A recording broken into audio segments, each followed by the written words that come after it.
Okay mga kababayan, Chris Ulo po at welcome back po rito sa ating YouTube channel. Okay mga kababayan, pag-usapan lang ho natin ito hong pagpunta ho ni Vice President Inday Sara Duterte diyan ho sa Daheg, diyan ho sa Netherlands. Kasi andyan na ho yung tatay niya, si dating Presidente Rodrigo Roa Duterte. Nakapiit na ho dyan, nakadetain na ho dyan sa ICC. Ngayon mga kababayan, ngayong araw ho kasi na ito, alas 9 ng gabi sa Pilipinas, March 13, 2025. Sa Netherlands naman, mga alas 2 alauna. Mga around 2 or 3 ho yata ng hapon ang oras nila ngayon. Unang paghaharap ho ng mga taga ICC court at itong si Digong. Alam niyo mga kababayan, nakakagulat kasi eto si Manay Roque, si Mr. Roque, matagal na ho hinahanap ito. Hinahanap ho ito si Harry Roque. Abay, akalain nyo nandoon ho sa Netherlands. Kung tutuusin, hindi naman ho siya dyan kailangan. Ang kailangan ho, doon siya sa Congress magpakita sa Quadcom. Pero siya may mga kailangan ho siyang sagutin ho importante doon. At siya ang nangako. Nangako siya na dadalhin niya sa susunod na hearing, ipapakita niya, magpapaliwanag siya, dadalhin niya mga black and white o mga documents na kung saan bakit tumaas ang kanyang network, ang kanyang company. Magmula ho noon, hindi na ho siya nagpakita. Akalain nyo ngayon sabi rito sa balita. Actually, hindi sa balita. Meron ng mga larawan, may video. Look, ayan, balita ho ng GMA7. Basahin natin. Vice President Sara Duterte, former presidential spokesperson Harry Roque, and Senador Robin Padilla were spotted at the reception area of the International Criminal Court in The Hague, Netherlands, around 10 a.m. on Friday, March 14, Netherlands time. Kasi pares lang ho tayo ng petsa, iba lang ho ng oras, nauuna tayo gabi sa atin, sa kanila tanghali. Ayan ho.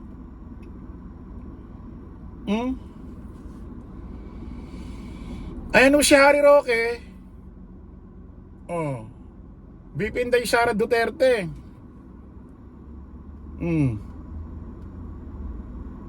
Andyan din ho si Robin Padilla. At hindi lang ho talaga picture, talagang may video. Makita natin.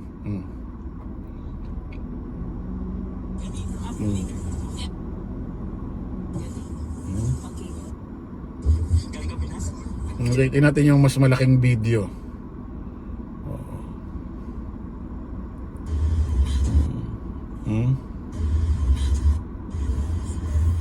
Ayan o.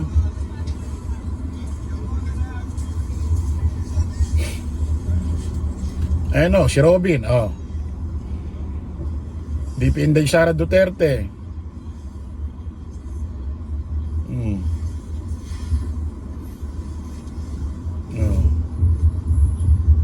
Andyan o si Harry Roque. Saan na ba si Harry Roque? Abang-abangan lang ho natin. Ayun o si Harry Roque, nandun ho sa loob ng lobby.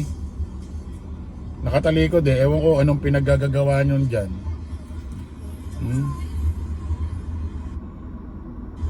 Meron pa rito na mismo talaga mapapakita. Na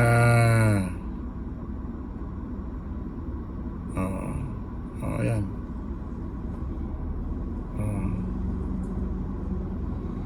Ayan o. VP Inday Sara Duterte.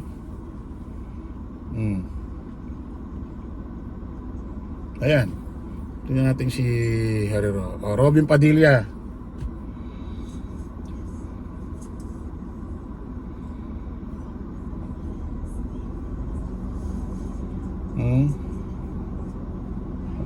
Ano punto natin dito mga kababayan? Alam mo mga kababayan, putik, ang sakit ho kasi sa mata.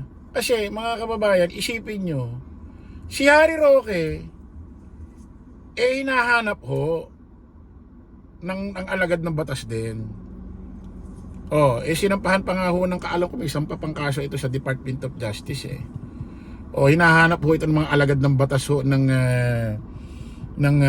tawag dito ng immigration. Oh, Bureau of Immigration. Tapos makikita kasama ho ng isang mambabatas, Senador Robin Padilla. Puti. Anong nangyari talaga dito sa utak ni Senador Robin Padilla? Hindi ka ba napapaso, Senador Robin Padilla? Nandiyan ka, kasama mo si Harry Roque na kung saan hinahanap. Hinahanap siya. Hinahanap ng Quadcom Committee, hinahanap din ng alagad ng Bureau of Immigration. Isipin mo nandiyan si Roque, hindi naman siya dyan kailangan. Ang kailangan siya doon sa dito sa Pilipinas, diyan sa Quadcom para sagutin ang mga dapat katanungan. Di ba para bang ang dating nito, para bang sinasampal ni Harry Roque ang mga mambabatas? Pati sila Senadora Risa Ontiveros, pati itong mga congressman, itong miyembro ng Quadcom. At andi dito ang isang alagad ng batas, si Senador Robin Padilla na, kinukonsinti mo, Robin? Bugok ka talagang senador ka eh. Sa totoo lang, yung mga sinasabi namin sa'yo, putik, sa'yo nang gagaling. Nag-aaya pa ngayon ng hinahanap, kakasuhan pa nga ng NBI yan mga kababayan. Kasi, doon sa ginawa niyang tawag dito. Oo, ayan pakinggan nyo. Inciting to sedition, inaaya niya ang ating mamamayan na mag-go out na mag-people power. Laking kabalbalan yan. Inciting to sedition. Ito ang posibleng isang pangreklamo ng National Bureau of Investigation laban kay dating Presidential Spokesperson Attorney Harry Roque. Ayon kay NBI Director Jaime Santiago, dahil ito sa panawagan ni Roque sa publiko na magsagawa ng kilos protesta. Sana malinawan ng isip ng ating mga kababayan na itong mga ganitong klaseng tao, hindi sila leader pero nakakagalit na magtatawag ng people power pero siya mismo nagtatago. Ano ba? Matapang ka, labas ka dito, alika. Ayon pa sa direktor ng NBI, hindi dapat anyang magkagulo dahil gumagana naman anya ang justice system sa bansa. Our Supreme Court, our judicial system is functioning. They have all the remedies. Gawin nila yan. Pero wag nang magtatawag ng people power, people power. Hindi malulutas ang problema sa marahas na pamamaraan.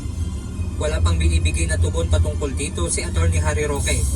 Samantala, sinabi ni Senator Ronald Bato de la Rosa kahapon na mayroon na rin siyang warrant of arrest mula sa International Criminal Court. Leche ka, Bato. Ayan mga kababayan, isipin mo kakasuhan pa to ng inciting to sedition itong si Bato de la Rosa ng National Bureau of Investigation sa pangunawa ni Director Jimmy Santiago. Kasi nga nung nakaraan, balik, EDSA na tayo, tara na, lumabas na tayo. Akala mo naman talaga nagpupunta siya sa personal. Hindi ka ba naman tokmol? Kung talagang matapang ka, bakla ay lalaki ka, Rocky ka, magpunta ka ng EDSA Shrine, tumayo ka doon, tsaka mo buksan yung YouTube mo, mag-live ka doon, tsaka ka mag-aya. Hindi yung putik mag-aaya ka, gagamitin mo mamamayang Pilipino para sa sarili nyo mga intensyon. Hindi nyo makuha, hindi nyo mapabaksak si Pangulong Bongbong Marcos sa pulburon video, Pedialix kuno, sa mga bangag-bangag adik, hindi nyo mapabaksak sa ganon, hindi nyo mapalis sa pwesto sa ganon. Kaya anong gagawin nyo? Sa taong bayan kayo aasa, sa mga EDSA people power. At pagkatapos ng EDSA people power, nakuha nyo na yung gusto nyo, yung mga tao mag-uuwi ng bahay, ang buhay ganun pa rin. Pero kayo tuwan-tuwa para kayo nanalo sa loto dahil nakuha nyo ng gusto nyong mangyari. Dahil pag si BP Inday Sara naging presidente, si Pangulong Bongbong mapababa, may mga benefits kayong makukuha, makakakuha kayo ng mga pwesto sa gobyerno. Magsisiangatan, magsisilutangan na naman yung mga pangalan nyo. Kaya NBI, puntahan nyo na yan dyan sa Netherlands kung kinakailangan. Kung pwede nga lang lusubin na yan dun eh. Kung pwede nga lang puntahan nyo na yan, putik, lusubin nyo na yan dun eh. Total, nando dun eh. Para bang nakakagago, no? Para ba tayo sinasampal dito? May araw ka rin, Roque. Sa inaba-haba ng pagtatugo mo, ay, sa kulungan pa rin. Alam ko may nagkaso rito sa Department of Justice eh. Hindi ko na alam na nangyari doon, kung gumugulong yun, na-dismiss ba o akit ba sa korte, nabasura. Kaya alam mo, kinasuhan ito ng ano bing kinaso rito? Human trafficking. Yun ang alam ko eh. Yun ang alam ko, kinasuhan to ng human trafficking. Eh ngayon, kakasuhan doon ng citing to sedition. Tingnan natin ano mangyayari. Grabe to si Robin Padilla. Putik. Nakakadismaya, no? Napaka-worst mo, senador, sir. Sana mapanood mo to. Ako magsasalita ako sa bilang isang mamamayang Pilipino, netizen, butante rito sa Republika ng Pilipinas.